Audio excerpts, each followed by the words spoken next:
Sponsored by JMR Rentals, professional digital cinema and broadcast equipment rentals in Brooklyn, New York. jmrny.com.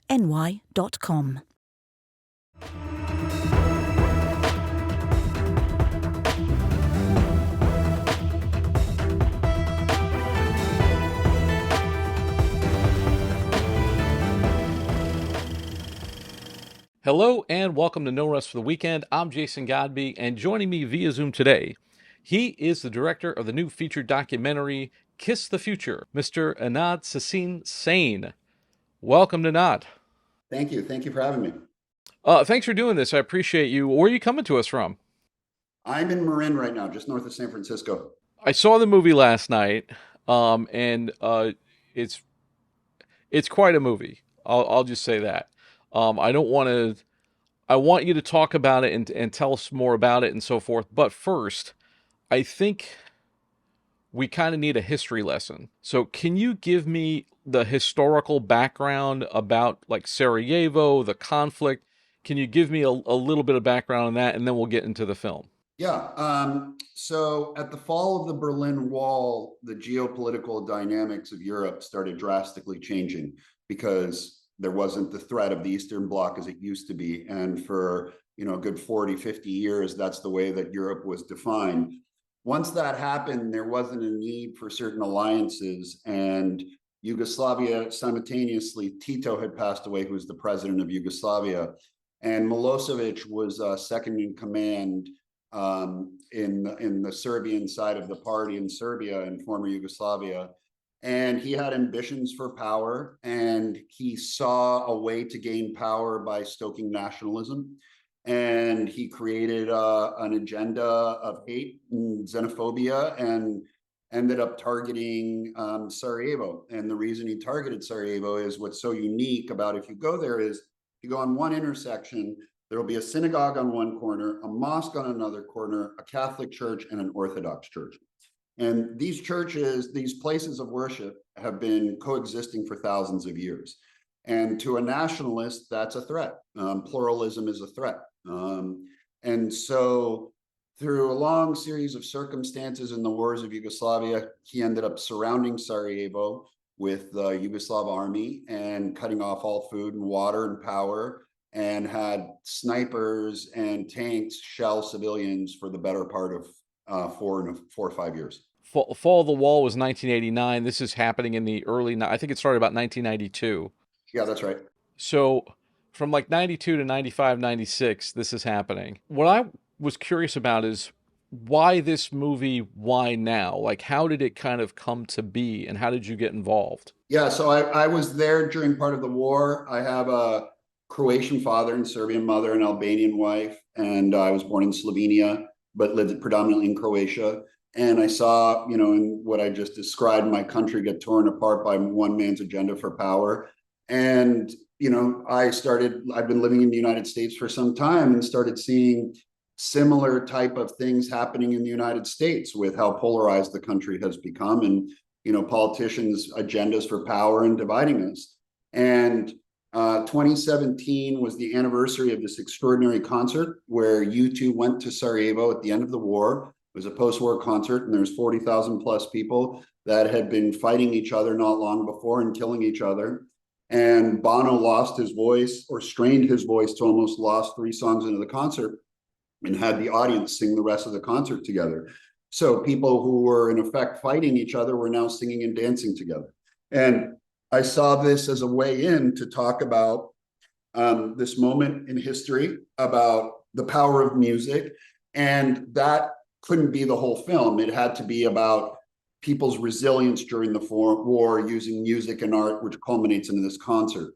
So it's a film I wanted to make, but didn't have access to the band or the archive that the world had never seen. A couple of years later, I started working with Matt Damon at Matt Damon and Ben Affleck's company, writing a screenplay for them. And he told me a story about how he was friends with Bono. And I was like, wow, that's a great way in. And I asked him to produce the film. And then I met Bill Carter, who wrote this book about his personal journey there as an aid worker in Sarajevo and reaching out and contacting the band. And he became part of the film, and we developed it together. And And that was the kind of machinations that it went through to become what it is today. You're talking about the historical context, and there's a line in the film. It's pretty early on in the film, and I can't remember who says it offhand, but one of the interview subjects says it's as if a president of the United States surrounded New York City and used the American army to basically do to New York what they did to Sarajevo. And to me, man, that didn't sound like a hypothetical all that much. Like, to me, that sounded like a warning. I live in New York City. And is this a cautionary tale? I think it's a number of things. I don't think you can call it one thing, which it can be challenging, but I think it's about the power of music. It's about people finding the light in the darkness, but the darkness comes from the cautionary tale of what happened there.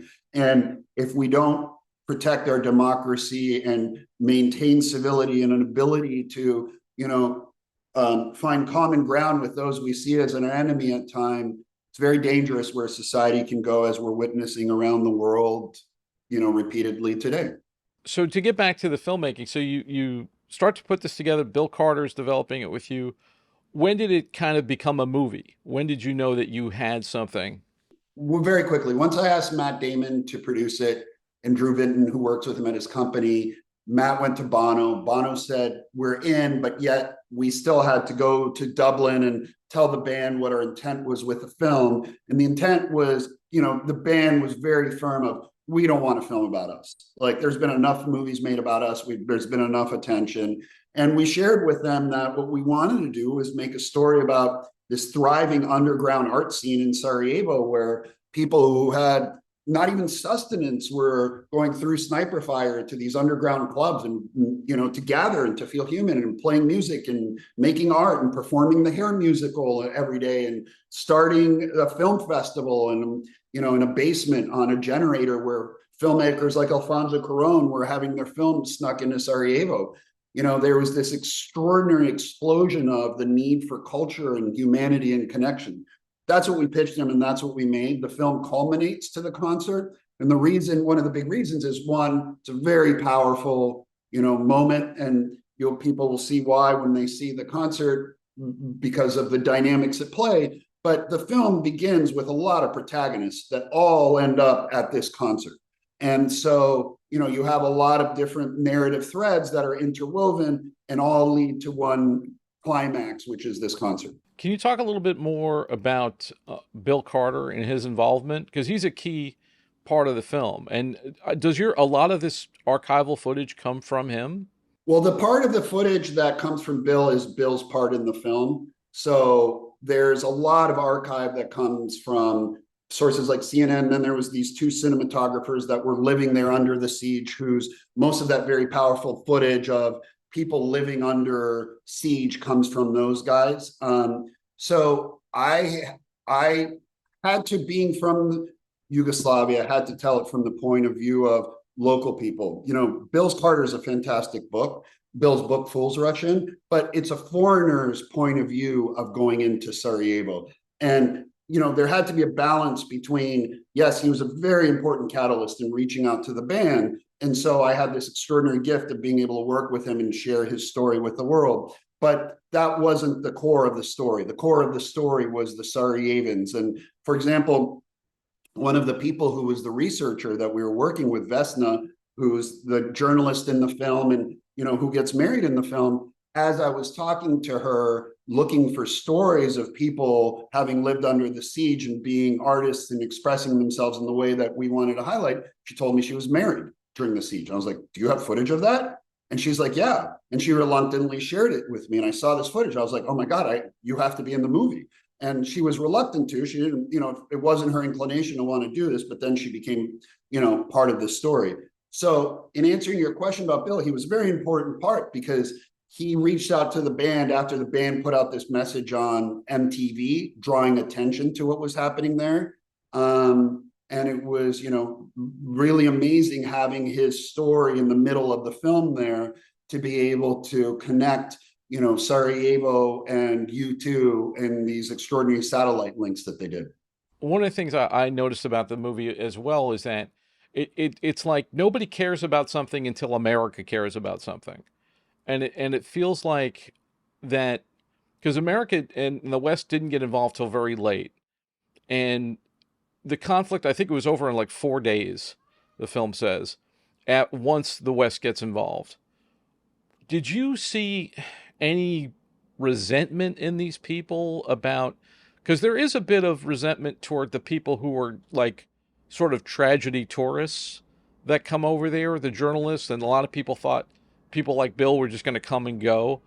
Did you find that all this time later? Yeah, I think there's resentment. I mean, I think anytime people are put under horrific circumstance, you need to, you feel there's people responsible for this, and those grievances don't go away. I think that, there was resentment towards Europe, there was resentment towards the United States. There was, when innocent people are dying, there's a lot of the world at whole is to blame for it.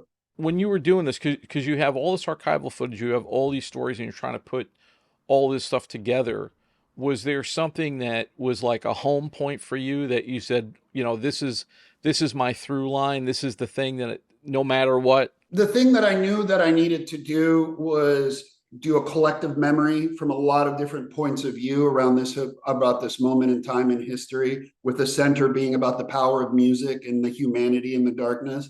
And then the thing that the editor and I kind of, as we were writing, was we wanted the president of the United States to talk about why they couldn't get involved until 4 years into the conflict, and then have a girl who was 13 years old, now an adult, react to that then and now. And we wanted to put the president and this 13-year-old girl on an even playing field. And we wanted to put a local punk rock band on an equal playing field as the biggest band in the world. There is no buildup in the film showcasing why U2 was the biggest band in the world with album covers and awards. And they just come into the film the same way that the punk rock musicians in Sarajevo come into it, right? So we're interweaving all these different people's experiences.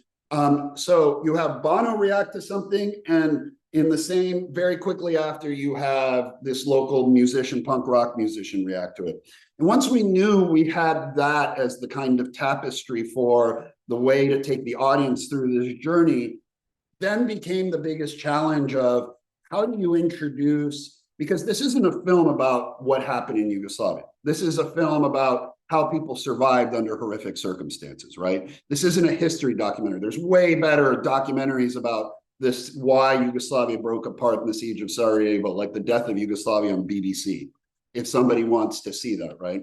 So there was a balance between how much history do you have to set up in the first little bit of the film in order to establish the circumstances that people were dealing with, like that line where you hear the former UN ambassador, Bosnian ambassador, say, imagine the president of the United States surrounding New York City, right? We needed to kind of create context. And we knew that the concert was a place where all our protagonists ended up. And so we start with all these different narrative threads and lead up to this concert, right? So those were the kind of elements that, as storytellers, we were dealing with. And one of the smartest decisions I made was having my editor be with me through every shooting of the film. We would shoot an interview, somebody would say something, and we'd say, okay, how does that interweave with how somebody else said, and then drive the interview in that direction, right? So that's the way that we went about making the film. How long from sort of the birth of the idea how long are we talking about in terms of the process? Well, I started thinking about making the film in 2017 at the anniversary of the concert. There was a bunch of press out there, Rolling Stone and a number of different places where there was the anniversary of this meaningful, powerful concert there's no archive in. So I started thinking about it in 2017. During COVID, I was writing a script for Pearl Street, which was Matt Damon, Ben Affleck's company, which is when Matt told me about this beautiful story and this relationship he had with Bono, and when I asked him to come on as a producer. So once Matt said, I'm in Pearl Street, then things moved very quickly. You guys had the good fortune to open Tribeca last year. Did you get a chance to see it with the audience? And have you seen it with audiences since? Oh, many times. I saw it at Berlin, where we premiered at the Berlinale. I saw it at Tribeca. I saw it in Sarajevo. I saw it in Rome. You know, it was pretty powerful when we premiered in Berlin. Well, when we first started making the film, we were making a film about the end of the last war in Europe, and then war in Europe broke out, which nobody thought could have happened. So we went to Berlin, and everything was focused on Ukraine and the relevance of Ukraine to our film, right? 6 months later was the Rome Film Festival, and is what was going on in Israel and Gaza was, present and happening. So that's what people were talking about and thinking about and relating our film to what was happening now in Gaza and Israel, right? So I had very moving experiences with the audience watching them, but each place was different in the way that what was affecting them because of what was happening in current affairs. I've heard people say that this is sort of should be required viewing here in America. Like this type of history, and with this really human perspective, like this is something people need to see. But it's that old adage of like those who don't study history are doomed to repeat it. And I think Bill makes this remark to Bono in the interview where he talks about like we keep doing this. Does this make a statement about that? And do you think that this type of film could actually affect change? I mean, I'd like to hope so. I mean, I think the belief was during the time in what Bill was doing and what the Mohammed Sakabi, who was the Bosnian ambassador to the UN, who was responsible for orchestrating that concert, is that cultural diplomacy and that art and music can affect change. And, one of the people who's just such an extraordinary person in our film that not enough attention is drawn to is the ambassador to the UN, who Bono went to when he wanted to organize this concert. And, initially the concert was just going to be for the Bosnians. And Mohammed Sakabi said, we need to invite those who we see as our enemy. That's the way that we end and stop the cycle. And I didn't pay enough attention to that in the film, which is a real shame, because he was the one who said, we need to invite who we see the Serbian aggressor, and we need to invite Croatians, and we need to invite everybody. And then he was the one who selected the local punk rock band that we follow from the beginning of the film to open for U2, and he was the one who chose to have a Muslim choir open the concert. And you don't see often in modern culture in the United States, Muslim culture painted in such a positive light and an essential part of pluralism, which is what the film is about, right?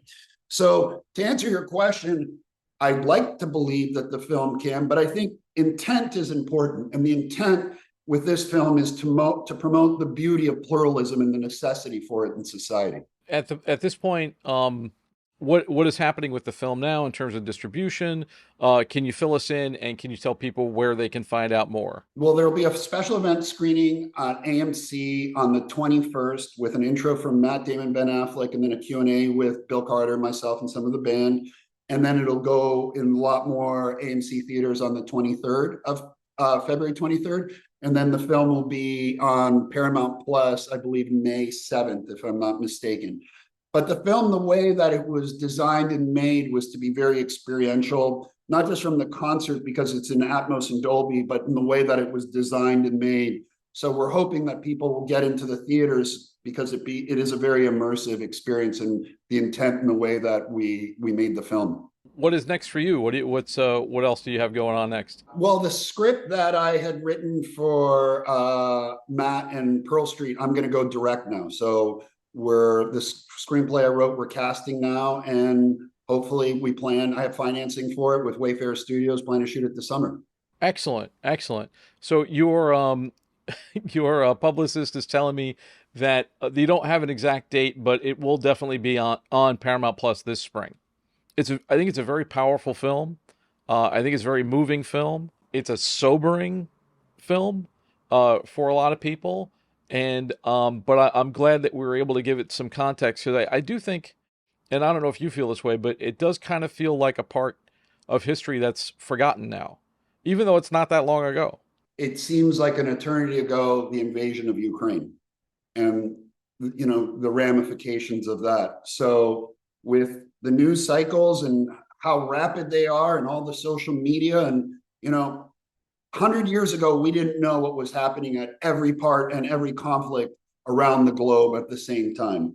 So we're so overwhelmed with information that it's almost impossible for people to be this, present in people's consciousness. What happened in Sarajevo in '96? Well said. Well said. All right, I'm going to let you go. Thank you so much. I really appreciate it. And next project, after you direct this movie, come back on. We'd love to have you.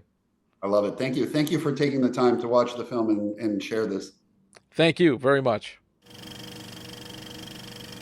And that's all we got for you today. Thanks so much for taking this trip down the rabbit hole. For more of our content, including our movie reviews, visit our website, norestfortheweekendpodcast.com. Don't forget to subscribe on your favorite podcast app or on YouTube, youtube.com/getbehindtherabbit. I'd like to thank my guest, Nenad Cincin-Sain, and our sponsor, JMR Rentals, for Behind the Rabbit Productions. I'm Jason Godbey. Thanks for joining us. See you next time.